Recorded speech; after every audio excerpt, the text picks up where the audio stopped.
So in the last class, we concluded the discussion with the function having default arguments. That is, we had taken the example of a student registration portal where the system is expecting three parameters or three inputs from the user: name, age, and nationality. We assumed that this is the registration portal for the IJAR Kolkata student registration. As most of the students will be having nationality Indian, so that's why we can have, every time, if it is a simple function, every time we need to provide all three parameters while calling this function. So if I want to register a name, a student with certain name and age together with nationality Indian or say Iranian, for both cases, I need to provide the all three parameters. Now, as I said, most of the students will be having the nationality Indian, so it is kind of redundant. So can we do something better to avoid the redundancy? The answer is yes. There is a concept called default argument in Python function. So in default argument, we can, the argument will be having one default value. So in this function, there are, while declaring the function, I have specified the default argument. Now in this case, there are three parameters. One of them is having a default argument. Now, while call this function with three parameters, the first parameter will be considered as name, the second parameter will be considered as age, and the third parameter will be considered as the nationality. But if we, this was also the case for the function that I have written in the last class, like this one. So if I call this with Amit 24 and Indian, there will be a one-to-one correspondence. Amit will be basically set to name, 24 will be age, and nationality will be Indian. Now, to avoid the redundancy, we can have this default argument. For the default argument, what we can do is we can specify a default value for a particular parameter. In this case, if we call this registration function with only two parameters, they will be respectively pointing to the name and age. And of course, we can call this function with three parameters as well. In that case, the third parameter will be considered, basically will be overwriting the default value in the third argument here. I am repeating once again. Given this default parameter definition or declaration of this registration function, if I call this registration function using this function call, then Ishita will be copied in name, 24 will be copied in age, and nationality, although I haven't specified while calling the function, will be set to the default value, which is Indian. The same function can also be called with three parameters, like in this example. Here, Alice will be copied to name, that is, name will be set to Alice, age will be set to 24, and nationality, which was earlier containing the default value Indian, will be overwritten by Australian. Okay. Now, in this case, that is for, in a given function with having some default arguments, the other two or other parameters are mandatory arguments. That is, we need to provide them at, we need to provide the corresponding value for these parameters. Here, the nationality, here in this example, the default argument, which is nationality, which is set to Indian, or in the example that I have written, which was Indian, and calling this function with a third parameter will be actually overwriting this. For example, Amit 23 will be setting Amit 23 Indian, and if we call Alice 24 Australia, it will be setting name to Alice, age to 24, and nationality to Australia, overwriting the default value of India. Okay. Now, let's assume that there is a function. The function name can be anything. Let's consider the name of the function is say registration. Let's consider the same function. But you don't know whether the nationality was, whether the parameter here was in this particular order or not. That is, for this function, I need to provide the parameters in this order, right? I need to provide first a string, then an integer, then another string. And there will be, as I said, there will be an one-to-one correspondence. The first will be copied into name, the second will be copied into age, and third will be copied into nationality. Now we know that age cannot be strings, or we are expecting the age to be an integer, right? In that case, although if I call this function registration with say 25 comma say ln and say American, this is fine. This would not be creating any problem, because here, although the age is expecting to be an integer, but here as such we are not performing any integer specific operation.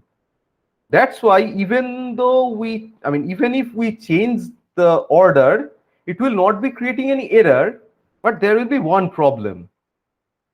What will be the problem? If I print the master list, as you can see, all the tuples that I have inserted earlier is having the parameter ordering like name, age, nationality, name, age, nationality, and so on. But the last one is age, name, nationality. If we kind of want to perform something based on this age, it will be a problem. So let's say, given this list, if we want to print all the ages, how can we do that? Can someone say how can we do that? So given this master list, I want to print all the ages. That is all the ages of the students who have registered. How can we do that?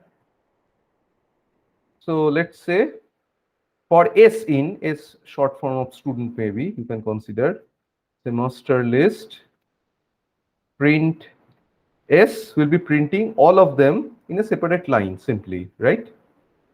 And now, if we want to print the age, we simply need to provide this, isn't it? Now, you can see that, except the last entry, all the entry are basically a perfectly fine age. Now, let's say if we want to print all the ages which are greater or equals to 24, then what we need to do is, if S1 is greater or equals to 24, then print the age. Then if I perform this, there will be an error, because this S1 for the fifth entry in this list is not containing an integer. It is containing basically a string, and a string cannot be compared with an integer using this greater or equals to operation.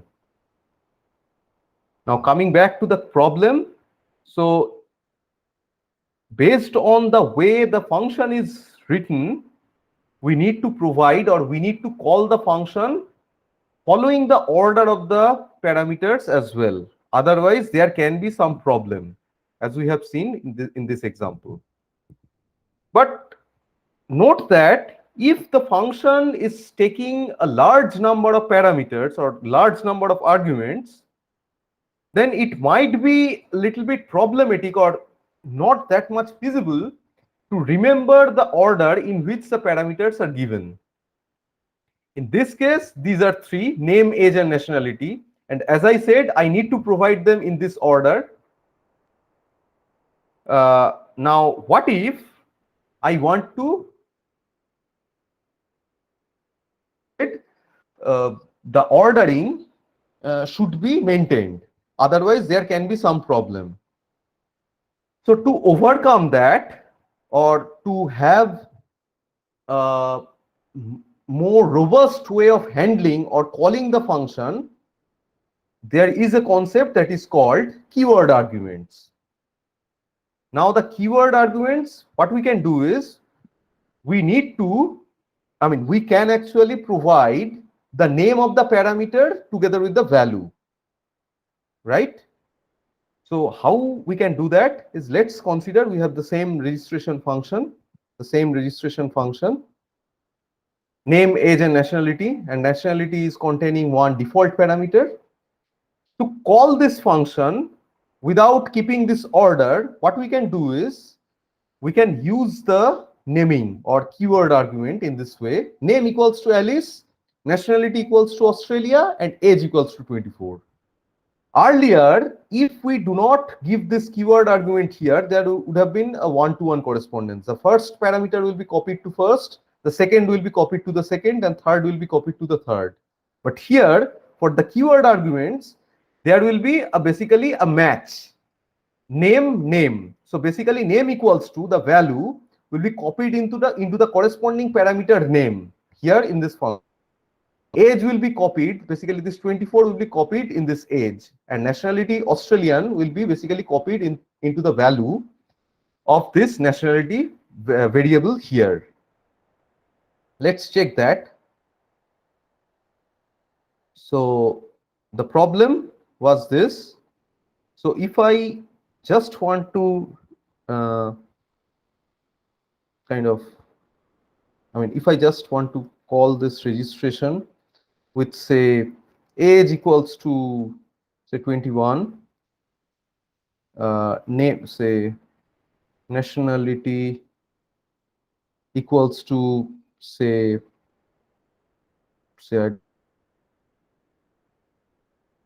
and name, say, Gareth, this is perfectly fine. Registration portal, actually this is registered. Now if I print the master list, as you can see, the last entry is perfectly in the perfect order. Note that there was an input here which is not maintaining the default ordering. The default ordering was name, age, nationality, but here it is something which is not name, something which is not age, but the nationality is perfect. But overall, this is an erroneous input. So by this way, we can have a keyword argument, or we can overcome the problem of remembering the order in which the parameters are given or stated in the definition of the function. But note that we need to maintain the naming, right? This name should be name here. This age should be age here. This nationality should be nationality here. So if we call this same function with, say, national equals to something, there is no existence of national here. So the only three keyword arguments possible or acceptable for calling these registration functions are name, age, and nationality. If I provide anything other than these three, an error. Okay. Now I skipped one thing. There is a rule for giving the default arguments. As I said, the default argument that I said here with this example, there's a rule, a particular rule. The most important rule is a default argument should not be followed by something without any default value. That is, this is an erroneous function definition. Earlier, as I said, as we have discussed, it was name, age, and then the final parameter is having some default argument. Note that last couple of there should not be any parameter without having any default argument after any of the parameters having some default value, right? So if I just have this name, then a default parameter or default argument, then a non-default parameter, non-default argument, this is an erroneous function call or function. So as you can see, I have written the same thing: registration name, then the argument having the default argument, default value, and then a non-default value, non-default argument having parameter. If I call this, this will give you an error, which is a syntax error. And as I said in the beginning, that Python errors are very much self-explanatory. You can actually see why the error is coming. The error message is non-default argument, which is this, follows default argument, which is this. So the rule is, once we have a default argument, all the arguments followed that should be having some default value, right? So in case we want to put this nationality in the middle, we need to have some default value in the, in between as well. At the end as well. Like if we really want to keep this nationality here, we need to provide this age equals to some value, say 31, 21. Then it is perfectly fine. Then it is perfectly fine function definition. Okay. Any question up to this? Any question? All right. So the keyword argument I have already discussed. Now let's consider we need to write a program to sum all the parameters. We are assuming that all the parameters are of type integers. So we need to write a program to sum all the parameters that we are giving as input to the program. Or in other words, I can say write a function to sum all the integer parameters given as arguments. Let's try to write that. So let's say, so sum param, let's say, is the function, the function of the name of the function, and it is summing 4 parameters. So what we can do is, either we can have a third an additional parameter which will be storing the sum of the or the addition of the individual parameters, and then we can return sum. Or simply what we can do is we can simply write this, right? Okay, if I do this, and after that if I call the same function, this sum param, with this value, will be summing them up, right? Now what if I want to add, instead of 4 arguments or 4 parameters, 4 integers, what if I want to add, say, 5 parameters or 6 parameters? I don't know. If I call this, there will be an error, because sum param is expecting 4 parameters, I'm giving 5. If I give 3, it's also a problem, right? How can we kind of address this kind of an issue?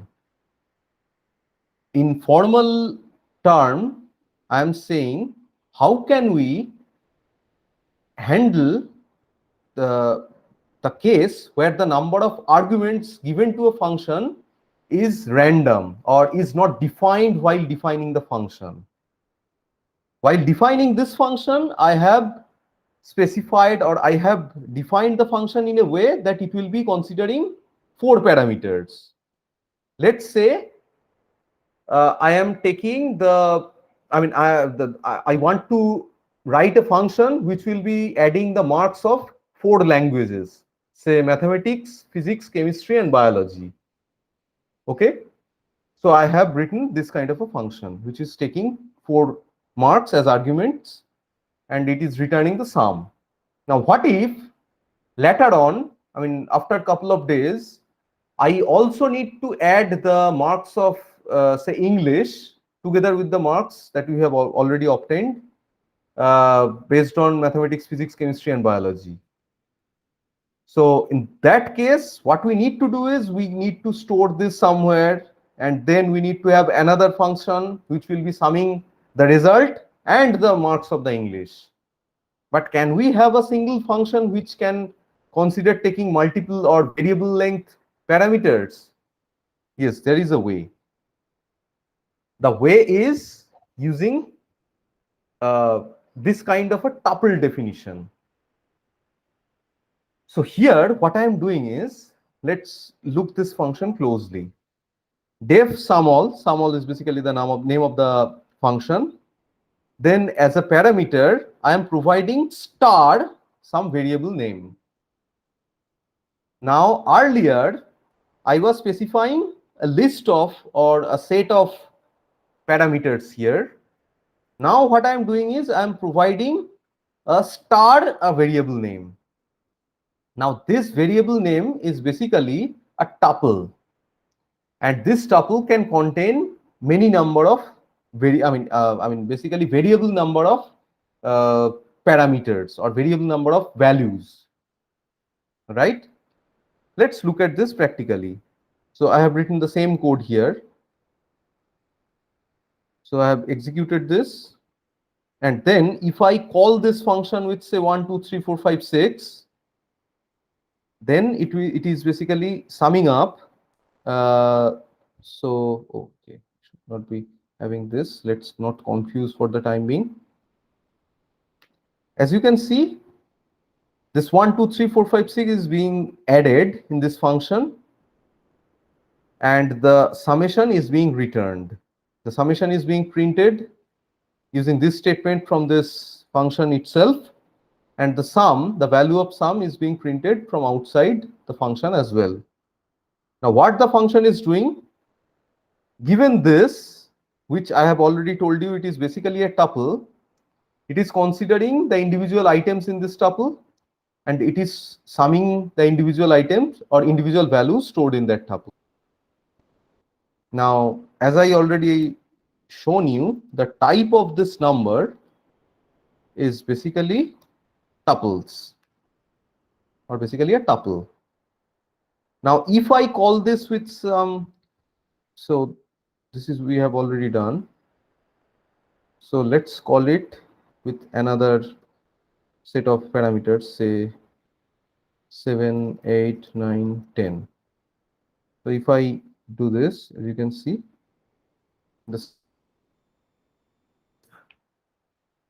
So the bottom line is, using this kind of a function definition, we can have an undefined number of variable, undefined number of arguments that this function can consider.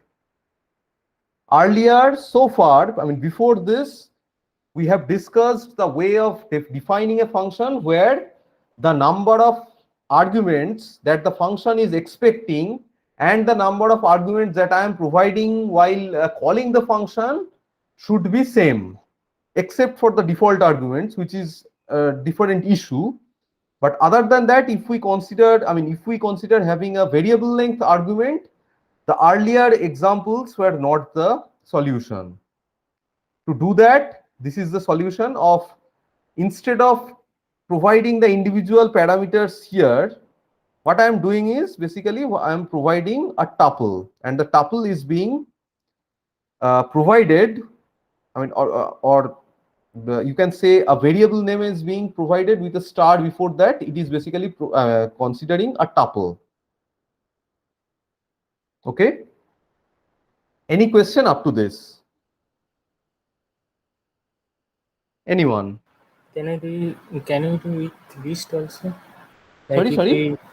Can we do the same thing with list? We will give the list as a function parameter. Good question. Good question. So of course, the answer is yes. So instead of a tuple, we can also have a list as well. But there's a catch.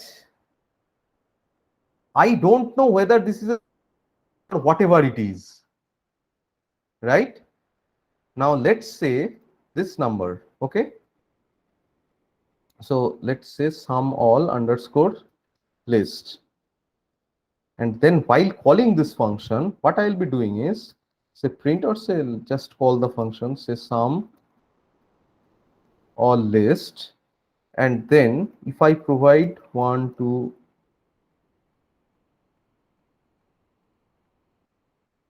3, 4, 7, let's say what will be the output. So you can see it's perfectly giving us the same output. So, but note that here I need to provide it as a list. Here I am providing it as a set of parameters. There's a little difference here. Can you, I mean, notify what is, can you point out what is the difference here? So again, coming back to your question, just to answer you, yes, perfectly fine. We can have a list as well. But while declaring, I don't know whether this is a list or not. So while calling, so it can also be some other sequence data types as well, right? So if I call this function, say with sum all list with say, so it is actually being, the erroneous thing is called, erroneous statement is this plus equals to, which is because this plus equals to is not a valid one. But now if I change it to sum equals to say sum plus n, again this is not a valid one. Why? Because this sum is basically an integer there. Now you can see this is also fine. Earlier the sum was an integer. Now I have specified the sum as an empty string.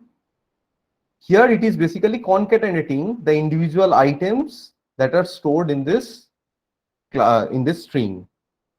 Although the output is basically the same, but what it is essentially doing is it is considering, so basically so this function is calling this function, this function call is calling this function. The numbers is basically a string here, right?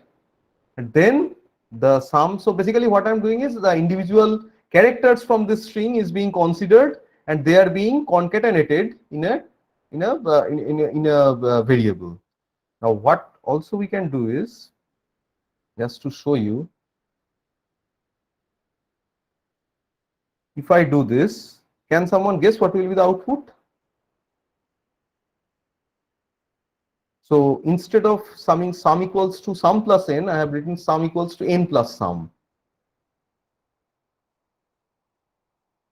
Come on. So first A, then A is here, then E, then AE is here, basically EA is here, then I, basically it is reversing the string. So this is just to show you. So again, coming back to your, the problem that we are saying here, while defining the function, we don't know what type of data it will be. We can call the same function with string, we can call the same function with list as well. But now if I call this function with list, it will be problematic because here I am specifying one string, right? So that's why, as Pythons are dynamically typed, we don't know, we cannot specify whether this is an integer or this is a list or this is a string. You got it? So basically the same sum all function, sum all list function can also be called with, as I said, a set of, so basically this is already written here. So like this as well, right? Here the argument is a list, here the argument is a string.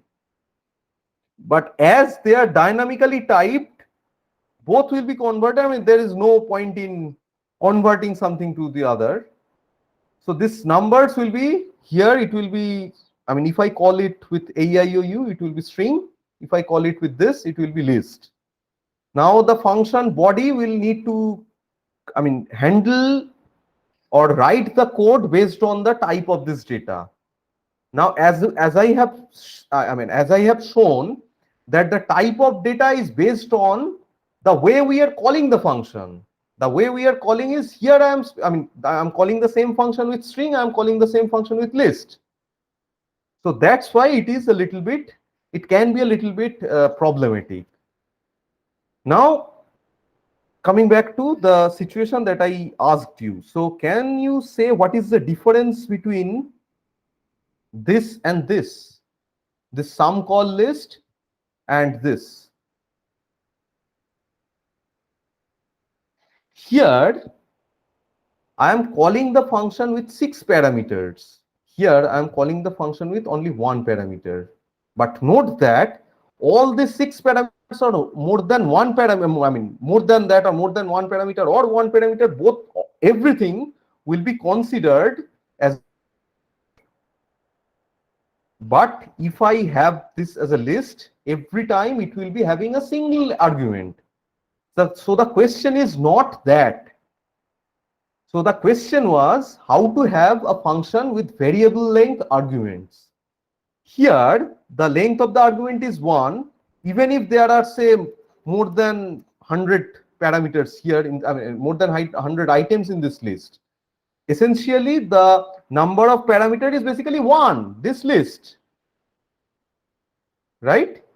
You get that? Yes, sir. Yes, sir. So this is, I'm really glad that you asked the question, because it's simply, it's, of course we can do that. Of course, as you suggested, we can use a list, but there, while calling the function, it will be a single parameter, which is containing multiple items. That's okay, but the argument is only one, a single list. But here, there are actually multiple arguments. But having said that, I must also say that, based on the way you are implementing, you can also handle the situation like this. So I'm sure that you have already realized that there are multiple ways of writing the same code. So of course, if you feel like this is the way of implementing the program, you can, you are free to do that. But this is the way where the number of arguments are, this is a way of handling the situation where the number of arguments are variable length. Okay. So the type of the variable, as I said, will be a tuple. So even though we are providing 6 parameters, all of the 6 parameters, as I am providing a star here, it will be getting considered as a tuple.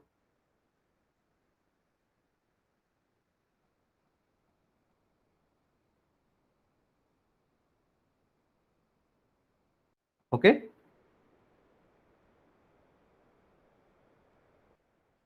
So the program is containing a function and 4 program lines, or basically statements. One of the statement is an assignment statement, a equals to 10, 2 print statements, and 1 function call. Okay. So if I have this, if I write this snippet of code together, everything, this whole code, if I write in a single cell, can you say what will be the order in which, what will be the order in which this print statements will be executed? Anyone? Which print statement will be executed first? Anyone?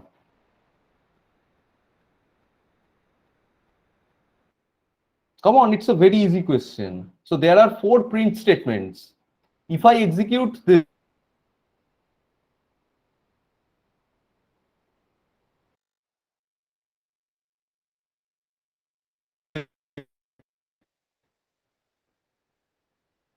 I am online, right? Yeah, I am online. Please tell me which print statement will be executed first. The third one. This one, right? Yeah. So this will be the first one being executed. Then Then basically this function call will be happening. So the execution will be from here. It will be going to here. Then the second print statement getting executed is this. Then this. Then finally this. Right? Now, if I do this, can someone guess what will be the output? I mean, what will be the output here? The output will be outside A, the value of A is 10. Then this, what will be the output here? Output of, or the value of A? 30. 30. And B 20. is basically 20. And then the final print statement here, what will be the output of A here? What will be the value of A here? 10. A was 10 here, A was 30, A was reinitialized to 30 here. So here what will be the value of A? 10. Sorry? 10. 10. 10. Correct. So even though we are changing the value of A inside this function, it will be not be reflecting in the globally defined variable.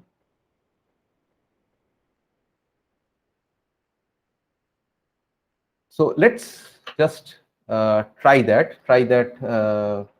running that code snippet at our end.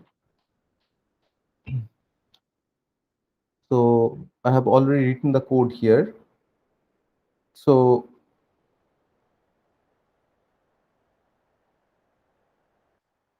if I execute this, as you can see outside, so if I just enable the line number,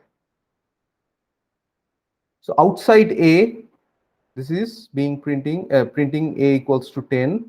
Then inside A is 30, inside B is 20, and outside A again is again 10. So the change in the value of A inside this function is not getting reflected in the global value. And another thing is, so here there is a variable B. If I print the value of B here, what will be the output? So here, right? What will be the output here? Will be an error, because the existence of B is only present inside this function. This is called scope of a variable. The scope of this A is only these 3 lines, or from the line that from which it is being initialized up to the line of that indentation or that code block. So this is the code. Before this line, there is no existence of B. So if I try to print B here, it will be again erroneous statement. And if I try to print the B outside this code block, it will be again error, right? So this is called the scope of a variable.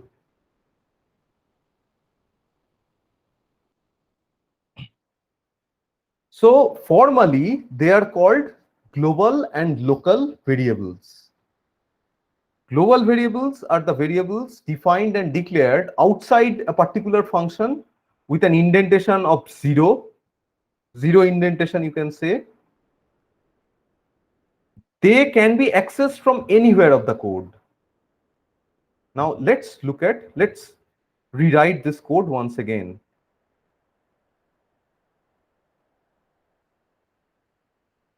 Let's say, I haven't done this.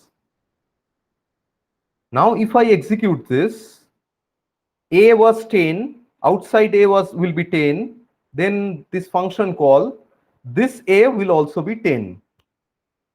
As you can say, inside A is also 10. Now, this A and this A are two different A's. Because here, this is a local A.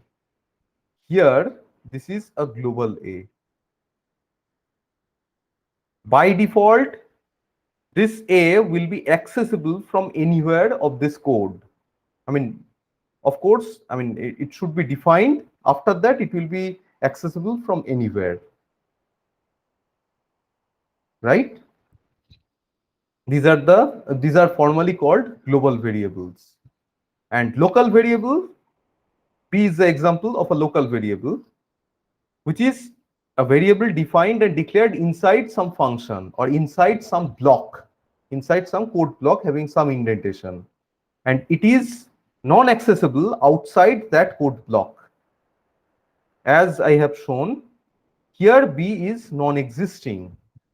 If I try to access the value stored in B, it will be an error. Now, to give you a graphical view of the whole global and local scope, let's say we have two functions, function 1 and function 2. Both of them can have a local scope, that is, the variables defined inside this code block will be only accessible from here, and the variables that are being defined or changed here will be accessible only from this local scope. There is no correspondence between these two local scopes, as well as any changes or any variable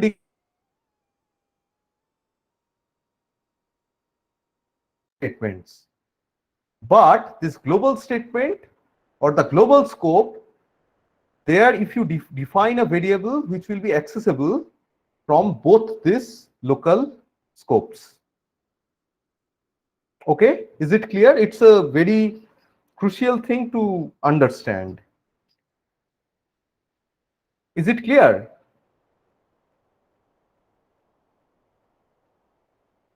Okay, I hope so. So formally, a function can call actually many other functions as well, right? So a function can call, so here in this example, this function 2 can call function 1 as well. So function is basically called calling function, and the function being called by another function is called the called function. So calling function and called function. For example, here there are two functions defined or definition of G, which is a function, and definition of F, which is another function. From here, G is being called. So here, G is the calling function and F is the F is the calling function and J is the called function. Okay. If I show you the corresponding code, so we can simply, I mean, I hope you will be able to do that, but let's say, okay, this is the example. Now, if I execute this, as you can see, there is no immediate output. Now, if I call the G function, it will be only printing in function G, because from this line, this function is being called and this statement is being printed. Now, if I call the F function, you can see from this line, this function is being called, this statement is being printed, then this statement, then G function is being called. Here G is the called function and F is the calling function. So in function G is being printed from here, and then back to F is being printed from here to here. Now you might be wondering who is actually calling the F function. So those of you who already had written some codes in other languages, you might have seen the concept of a main function, or the function that is called for the first time when the execution starts. There is no as such concept of main function in Python. We can have a function, I mean, we can write a function or we can write a program without having a main function, but there are ways of, I mean, having the impression of having a main function in Python as well, which we can discuss in the latter part. Now, let's write a program to sum the squares of a list of numbers that I was keeping. So the program is write a program to sum the squares of all of a list of numbers. So if the input is say 1, 2, 3, 4, 5, it should be out of the output of your program is expected to be 1 square plus 2 square plus 3 square plus 4 square plus 5 square. Now how a corresponding function to do that? So here there are two operations. For each value, I need to square it, and later on I need to keep track of the summation. So there can be two functions. One will be squaring the individual items 1, 2, 3, 4, 5, and another which will be basically summing the individual squares. So this function is basically the calling function of this square function here. What I am doing is this sum square function is taking one list as argument. As you can see here, this is list, and this list is being passed to this sum of squares function, and then I am considering taking the individual numbers stored in this numbers list, and I'm basically providing this as the argument to this function. So the flow of execution is, first this line is initializing a list with 1, 2, 3, 4, and 5. Then this sum of scores function is being called with this list. Then the execution is coming to here. This numbers is basically a list with 1, 2, 3, 4, and 5. Then from this line, we are considering the individual items in this list, which is basically 1, 2, 3, 4, and 5 individually. Then for that those individual items, this function is being called, and it is returning the square of that number that are being provided as parameter. And finally, from the calling function, it is being summed, and finally the summation is being returned. If I execute this, as you can see, it is providing me with the result. If I provide 6, it will be providing me with the output, I think 91. Yes. Now, as you can see, a function can call other functions as well. There is a special type of function that is called recursive function, which is a function which can call itself. So it is called a recursive function. You can kind of think of it like a loop, but there are more than that in a recursive function. A recursive function will be consisting of two main parts.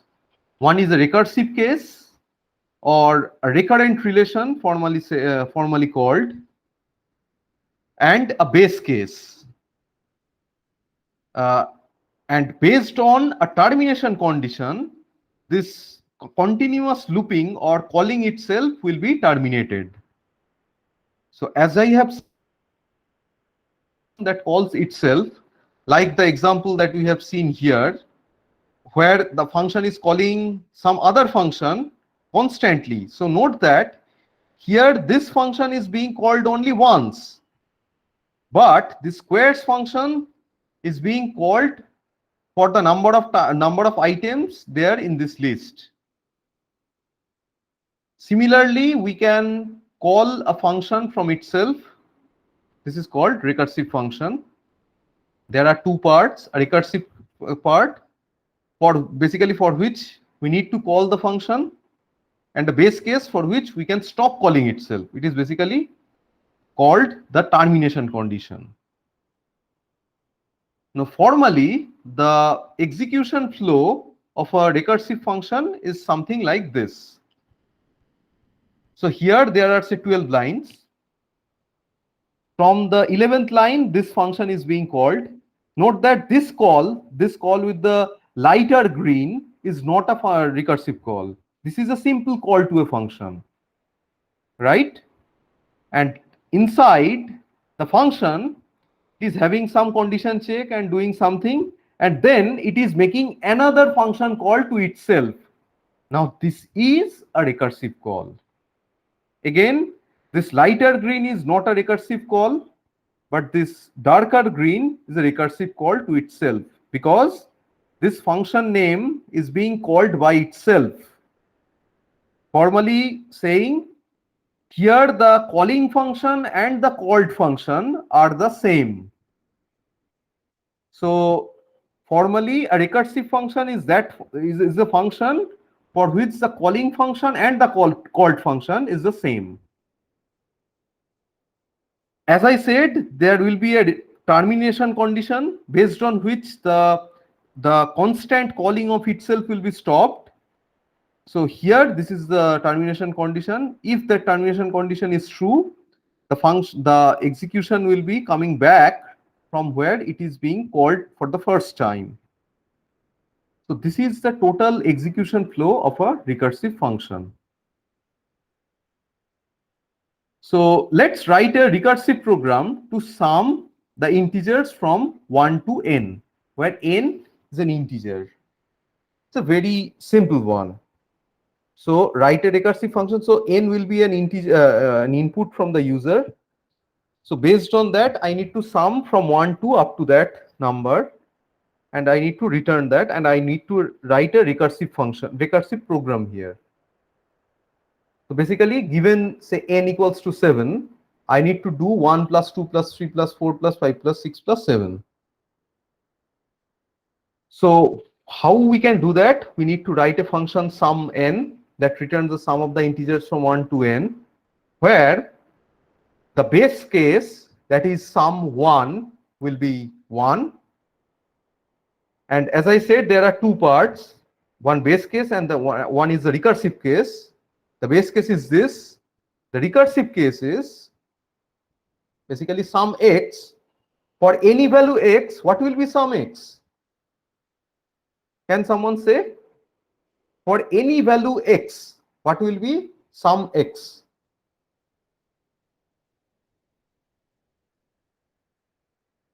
It will be x plus sum x minus 1. That is that value plus the sum of up to the next value. This is the recursive case, the second case. Now, to give you an overview of how this is actually happening, let's say sum 5. If I call this function with argument 5, it will be 5 plus sum 4, and then sum 4 is basically 4 plus sum 3, then sum 3 is basically 3 plus sum 2, then sum 2 is basically 2 plus sum 1, and the sum 1 is basically the termination condition or the base condition, which is 1. So there will be so up to this, it is basically constantly calling itself. From this statement, as we have reached the termination condition or the base case, it will be returning the corresponding results. So this will be returning 1.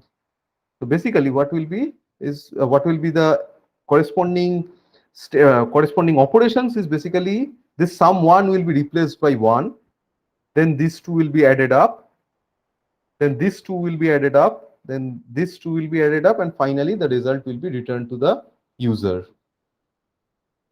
right? So if we want to write that, so let's write the corresponding code here. Okay, so let's take one integer as input, say let's take 10. Then I need to write the recursive function sum series. Now, as I said, we need to first define the termination condition or in other word, I can say it is the base condition. When n equals to 1, I should be returning 1. And else, as I said, we need to return n plus some series n minus 1. So this is the function called to itself. Now again, if I execute this, there is no immediate output. Now if I call this function for the first time, remember, as I have shown in this example, the recursive function needs to be at least called once from outside. Then from inside it will be calling itself, but from the outside it should be called it should be called at least once. So basically this is the calling function. The calling function of this statement is basically calling this function for the first time. Now if I execute this, as you can see, the output is being printed here, 55. So what it is actually doing is basically I provided n equals to 10. So this function is being called with n equals to 10.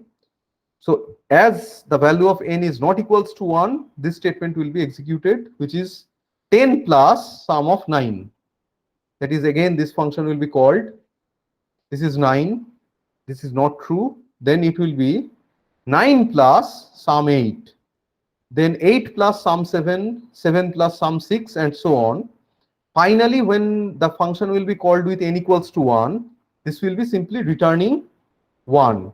So the return will be coming to here, into the calling space.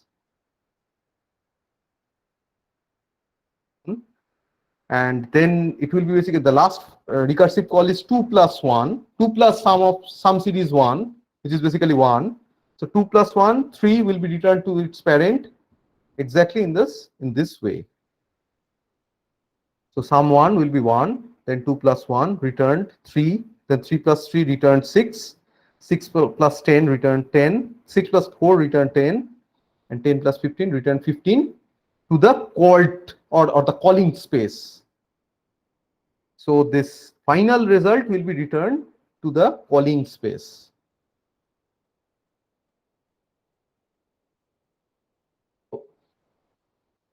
I would request you to write a recursive function or the recursive program to multiply the integers similar to the summation, multiply the integers from 1 to n, where n is the input. So here it's simple one. Another example that I want you to write is write a recursive program to compute the factorial of a given number. It's a very useful one. So just to give you a hint, the recursive case will be given n, it will be n into factorial of n minus 1, or if it is x, it is x into factorial of x minus 1. And the base case or the termination case will be when x equals to 1, it will be returning 1. So I hope you will be able to write this code. Also, I would request you to write a recursive program to print the numbers in a Fibonacci sequence. So a Fibonacci sequence is a sequence which is basically the summation, right? So generally the Fibonacci sequence is the first two values of the Fibonacci sequence is being considered as 0 and 1. So the next items will be values will be basically the values in the previous two positions. So in the position 1 it is 0, position 2 it is 1, position 3 is basically the summation of these two, 1. Position 4 is basically the summation of these two, 1 plus 1, 2. Then the fifth position is basically 1 plus 2. Then sixth position is basically 2 plus 3. Then 3 plus 5, 8, 5 plus 8, 13, 8 plus 13, 21, 13 plus 21, 34, and so on. This is called a Fibonacci sequence. So the recursive function call will be something like this. If you want to, given this program statement where we need to print all the Fibonacci sequence up to a value n. So here the Fibonacci sequence is being printed up to the position 10. So if n equals to 10, these are the basically the output that I am expecting from your code. For Fibonacci value, for n value 6, the function, the recursive function call is something like this. Fibonacci 6 will be calling Fibonacci 5 plus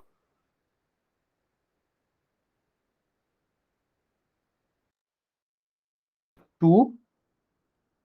3 will be calling 2, 1, and 2, 1 are the basically the base condition. Because Fibonacci at is 0, Fibonacci at position 2 is 1. So this will be returning 1. And this will be, so basically Fibonacci 3 is 1. Fibonacci 2 is 1. Now this, you can consider this as a tree. This is a tree data structure. So these are the leaps. And all the leaps are basically containing the base conditions or the base cases, for which we do not need to provide, we need to further call the function itself, because these are the base cases. This is 0, this is 1, this is 1, this is 1, this is 0, this is 1, this is 0, and this is 1. So we just need to add them up.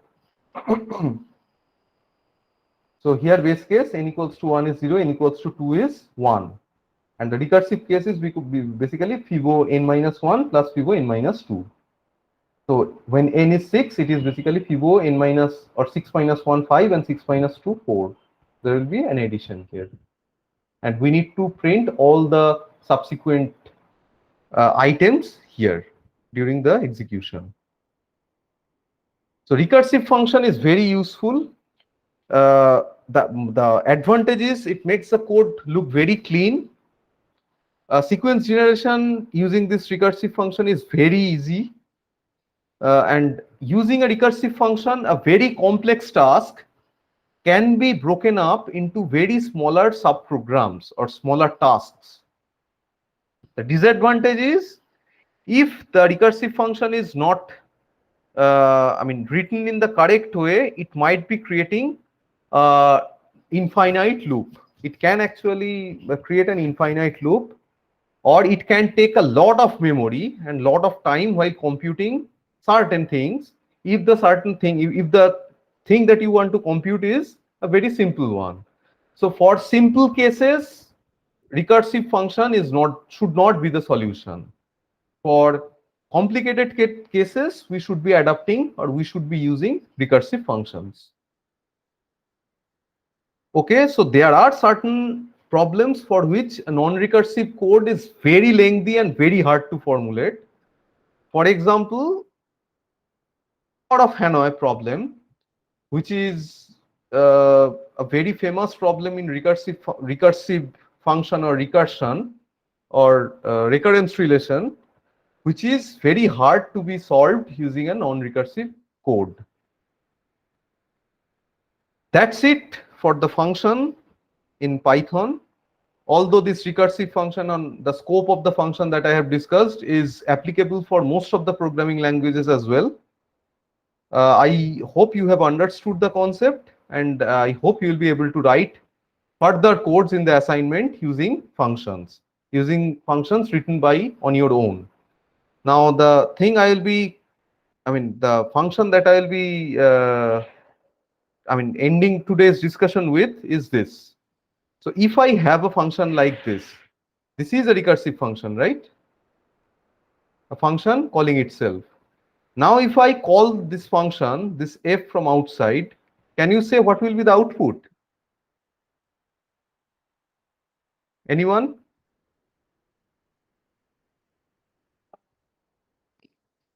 Come on, it's a very easy one. So here this is a recursive function, but there is no no termination condition here. So what will be happening? The function will be called itself infinitely. So what will be the output? What will be the output? Come on.